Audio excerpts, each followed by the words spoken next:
have a childhood friend. She grew up in a very uneasy family environment because her parents had a very strained relationship, due to which she grew up amongst constant fights with lack of love.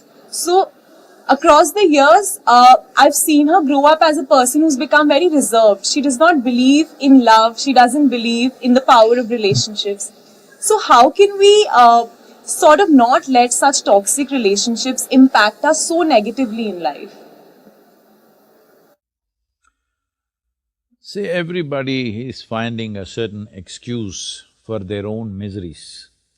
So, my parents were like this, so I am like this. Well, this is unfixable because we can't change your parents now, all right? Hello? Can we change them now? So, you need to understand this, especially if you have gone through tough situations in life or horrible situations in life, let's say. Is it not important that you become wiser sooner than other people? Sooner than other people who've grown up in comfort, who do not know what it is to see those things? Is it not very important that you should become wiser? No, instead you choose that you also become miserable because they were miserable people. So let us understand this much. You have an intelligence to recognize that they are living badly. How come you don't have an intelligence to recognize you are living badly right now?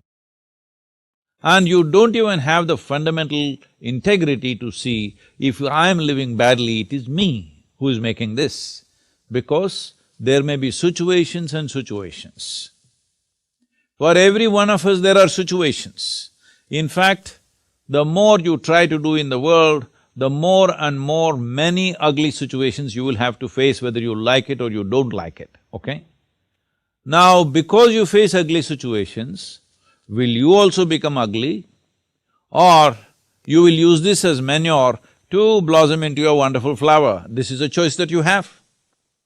So everything that hurts us, everything that in some way is negative in a given situation, whether you will become wise or you will become wounded is your choice. Do not look for ideal situations because there is no such place. There is no such place. Wherever you go, there will be something happening that you think is negative. Whether it's negative or not, I don't want to make a judgment. But in a given place, you think there is negative.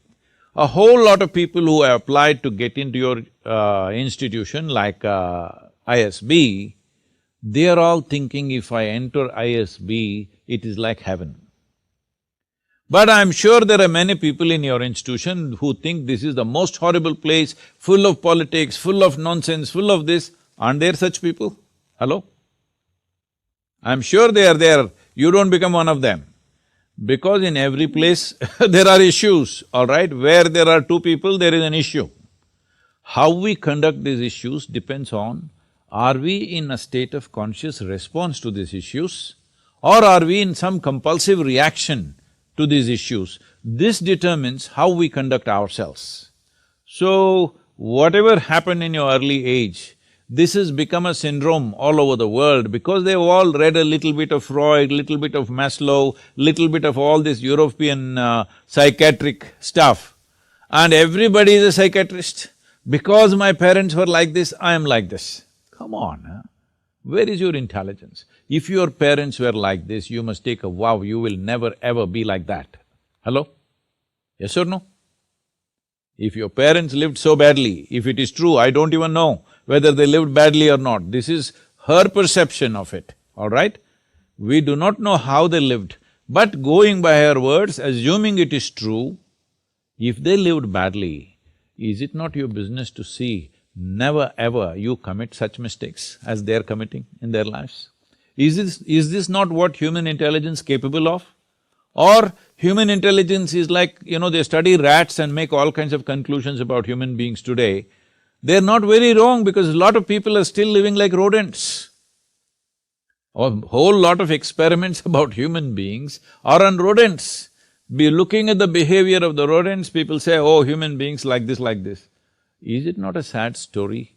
Being the most evolved creature on this planet, I want you to understand, For you to come to this level of intelligence, it's taken millions of years of work, of evolution, to get you here, to the peak of evolution on this planet.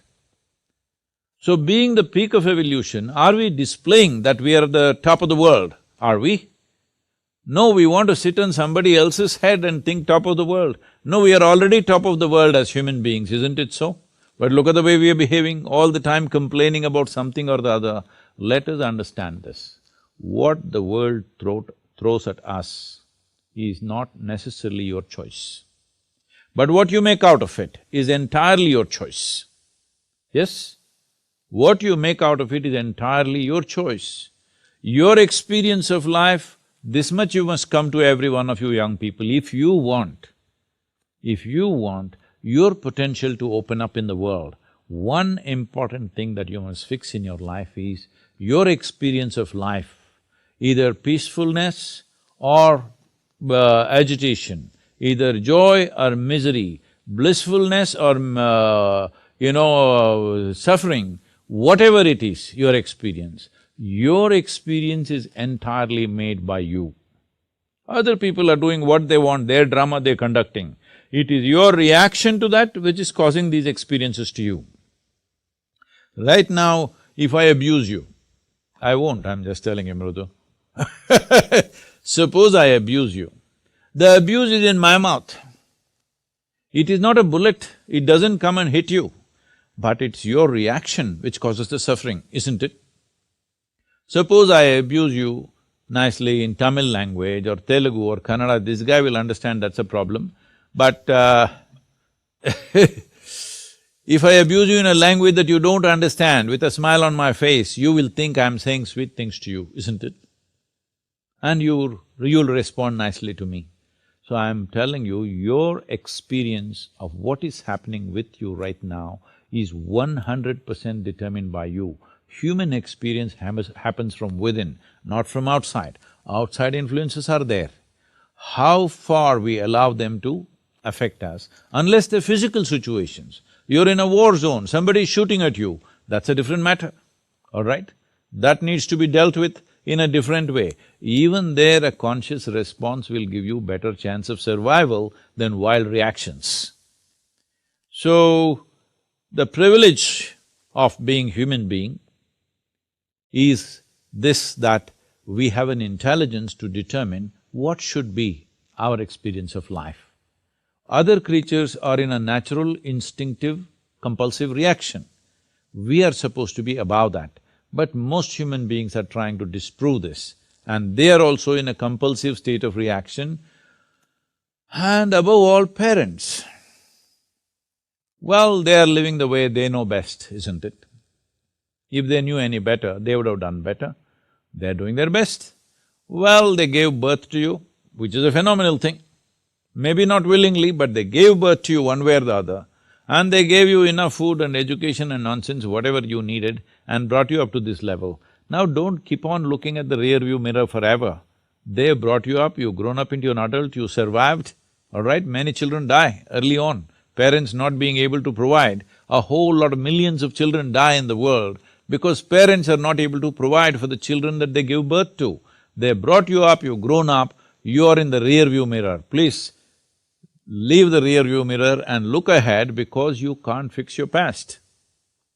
There is no way you can fix an yesterday, but you can create a tomorrow. Let's make that happen. Super insightful, Sadhguru. I'm just out of words. Thank you so much.